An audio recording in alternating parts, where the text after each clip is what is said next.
Union budget is out and everybody is talking about it. But you have to remember here that union budget is not just about welfare and infrastructure. It is about so much more that it directly impacts our foreign policies as well. Because in the allocation of Ministry of External Affairs, there is this very important component that is foreign aid, which actually decides and aligns our foreign policy and priorities as well. And when India is situated in a neighborhood where we are seeing political collapses, where we are seeing military coups, economic crackdowns and rising Chinese influence, this very foreign aid becomes a strategic tool to exercise leverage and make sure that India stays its ground and exercises the strategic autonomy the right way. Hello everyone, welcome to Vajiram and Ravi's Flash News. My name is Shubhangi Singh and in today's session we will be looking towards this very important component of foreign aid that has been brought out in budget and also try to understand that where is this foreign aid is going. Why Bhutan has been consistently getting the foreign aid, but when we are talking about Bangladesh, it has been slashed more than half this time. So let us start with a very basic understanding that when we are looking at budget and when we are talking about foreign aid, why it becomes such an important thing. As I highlighted, the first thing when we are talking about India's position in terms of the South Asian neighborhood itself, we have to understand that it is in a zone where there is political crisis. Example Bangladesh, where there are economic issues. Example Sri Lanka, Maldives, Pakistan as well, but we do not engage in any sort of diplomatic or any other engagement with Pakistan, and rising Chinese influence across. Now in this context, the total allocation that has been made of more than 5,600 crores for foreign aid and development becomes a very important strategic instrument, because if at all India's neighborhood is in crisis, if it is not stable, India's own security is at risk. Now this given graph clearly shows us that foreign aid has been an important component over the years. This is a graph which is showing since 2019 and the latest one here is till 2024-25, and if you see the green part of the pie chart that has been very consistent throughout. What does this indicate? It indicates the foreign aid that has gone to Bhutan. If you look at Bangladesh, you will see it in a yellow trajectory, but over the years that has also remained consistent, but the variation is high. So the variation and the changes and the consistency are very closely aligned to the foreign policy itself. This year, when we are talking about Ministry of External Affairs, they have got estimated 22,000 crore allocation.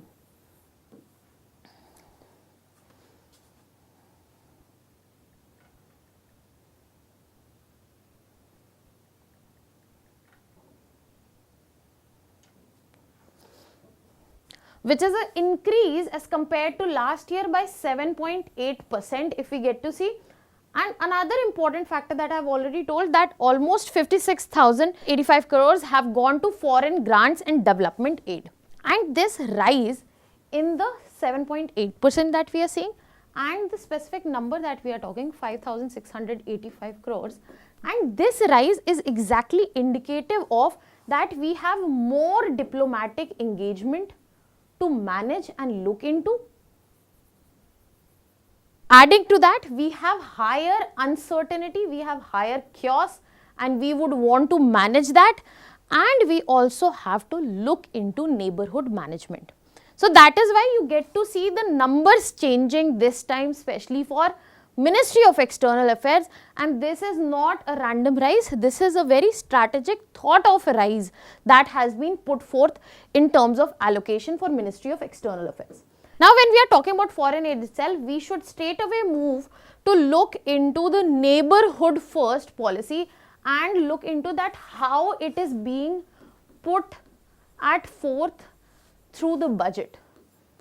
Now this is the idea of looking into budget from a geopolitical lens as well. So when we are talking about India, India prioritizes stability in South Asia at the foremost. And in this context, our neighborhood is the first region where we would want to have this stability. And aid actually works in enabler. And aid actually works as an enabler for all of this. Why aid? Aid because aid is a diplomatic leverage. It brings people on the table. For example, we have not recognized Afghanistan's Taliban regime, but at the same time, we are engaging with them, and this time Afghanistan's aid has been increased. We will be talking about that. So, this gives us a diplomatic leverage. Second, aid also gives us security buffer. For example, Bhutan. Bhutan's hydropower project that we help them build and buy electricity from, it's not just an economic cost, it is a security cost as well that we are giving. Why? Because Bhutan as a strategic partner, as a reliable partner, gives us a buffer against China. And second, we want influence in the neighborhood. We have always wanted to be the big brother in the South Asian community, and in this context, how can we do that? We can do it through influence, and no influence works better than money. So we want economic influence as well. And all of this directly helps us to counter China's rising influence, counter the concerns that China has brought in with the debt trap policy, and this is where we can actually show up and give results. So foreign aid has to be looked clearly as not just a soft power but also strategic insurance. You should not see it like that India is doing charity. India is doing this charity to help themselves. India is paying this cost to ensure security. India is paying this cost to bring people on the table. India is doing this so as to ensure that they remain the major influencer in this particular region to ensure stability and also certainty. Now in this context, another important factor that comes in that, now with this very context, let us start with understanding in terms of budget which are the neighbors which have got increased funding, starting with the most reliable one, that is Bhutan. This time Bhutan's allocation has been of 2200 crore. That means the total budget aid, if you look at, it was 5600 crores and the 40% has gone straight away to Bhutan. Now the important question here is why Bhutan? Why we are choosing to contribute so much specifically to such a small country which has always been our partner? We are choosing Bhutan not just because it is our strategic partner, it has been consistently with us, but also to ensure that our hydropower cooperation goes on. Because India has been responsible for the building of hydropower dams, and India also gets the power, buys the power from that. This not only ensures economic interdependence, but also ensures that there is a security buffer maintained between India and China, and Bhutan does not give any accessibility to China. And this also brings in political stability in the country because economic facilitation is given, and India is seen as a trusted partner. So as to ensure that this goes on, especially in a time where none of our neighbors are seemingly towards pro-India, this was a much needed move. If you talk about Bangladesh, anti-India, Pakistan, out of the question. China with gimmicks such as stopping the residents of Arunachal Pradesh and not recognizing their passport because they have been born in Arunachal Pradesh and China believes that territory is their own. China marking Arunachal Pradesh as their core interest. China aggressively moving towards Aksai Chin and making infrastructure. All of these highlights that things are not great with China, even though on parallel we have resumed trade, brought on the diplomatic talks. Then with Sri Lanka, there is inconsistency. Maldives, inconsistency. Nepal, again rising anti-India sentiment. So in this context, this allocation is rightly placed so as to ensure that the benefit that we have had bilaterally, that maintains, and we have some reliability out of it, and that needs to be rewarded to Bhutan as well. However, Bhutan has not been the only country where the funding has been sustained.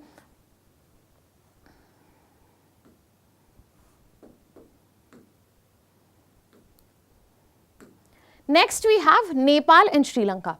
Even though in recent years Nepal has been inclining a little more towards China, especially when we are talking about border disputes with India in context with Limpudhara and Kalapani and Lipu Lake Tri-junction, Nepal has been a contentious place recently. Nepal has been recently inclining towards China a little more, which has been further intensified with Nepal printing its currency and including the disputed area, that is Lipu Lake, Limpudhara and Kalapani region in their own map, and many other moves which can be easily marked as anti-India. But at the same time, Nepal has open borders with us. The political stability in that region is very important, because whenever there is instability, it easily spills over into India. The recent Gen Z protest in 2025 is a good example to show that whenever there is political instability in Nepal, it comes towards India, and that movement also had materialized into an anti-India movement gradually, but it dialed down. And China is also actively engaging Kathmandu. It is actively moving towards Sri Lanka. So this was another allocation that was made to ensure that we counter China's influence and we maintain our engagement with our neighbor. Then if we talk about Sri Lanka has got increased funding this time, and India has not only helped Sri Lanka during the economic collapse, India is facilitating them during the recovery time as well. Furthermore, India wants to make sure that Sri Lanka, the kind of access China has got into Sri Lanka, that needs to go away, and to ensure that India has to facilitate the debt dependence. India has to facilitate Sri Lanka getting out of debt dependence, and that can be only done through more funding. And another important thing that you need to understand, that when we are talking about Sri Lanka specifically, it is the island country which has direct connections with Indian Ocean security concerns, which can help us extending our Sagar vision, in extending our maritime influence in that particular region. So all in all, if we talk about three of these countries, when I am talking about Bhutan, when I am talking about Nepal, and when I am talking about Sri Lanka, the idea is very clear. For Bhutan, it is that we want to reward your reliability and we want to make sure that it goes into the future. For Nepal and Sri Lanka, we want to continue engagement with you, but we also want you to cut ties and you to be facilitated in a way that you cut ties with China. But there have been countries for whom the funding has not been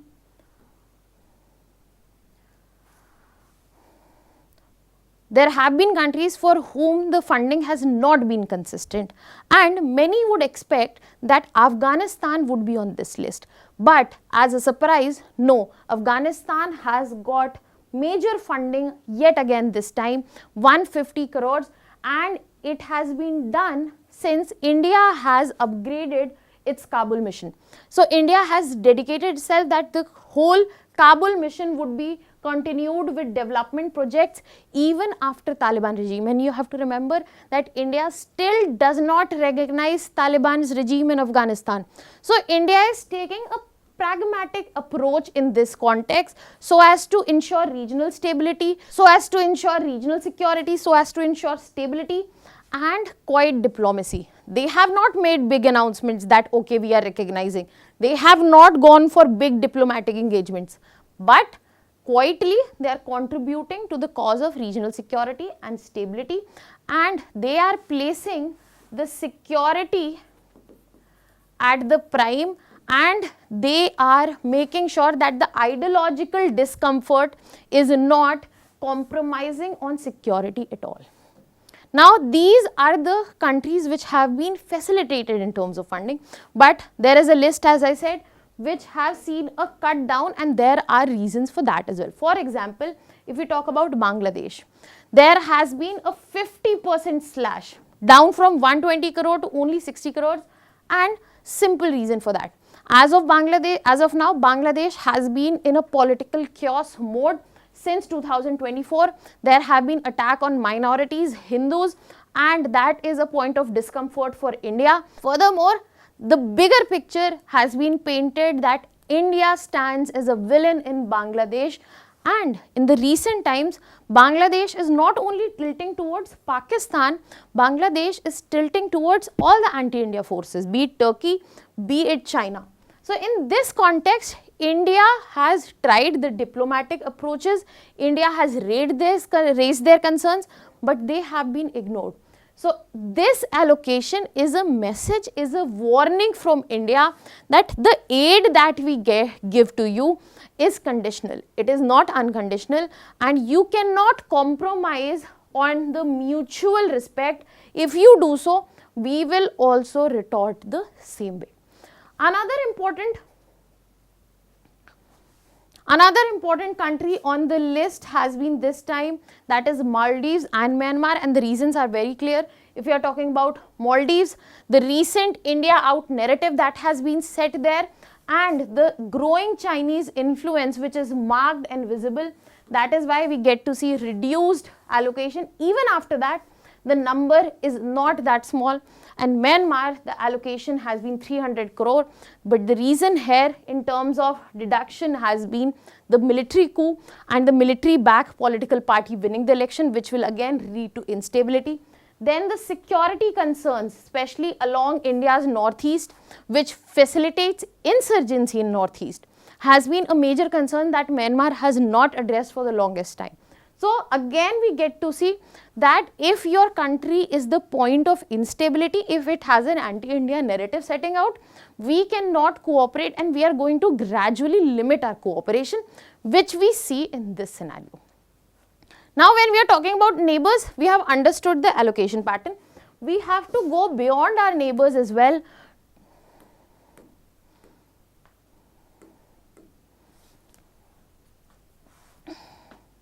When we are talking about India's South Asia's policy and neighbours, another important place that has a mention and reduction in the budget is Chabahar Port. Allocation this time has gone to rupees 0 from 400 crore last year, and this clearly shows that the US's sanction on Iran are real. They are showing that India wants to take a strategic pause there, and India knows that their waiver is going to expire in April.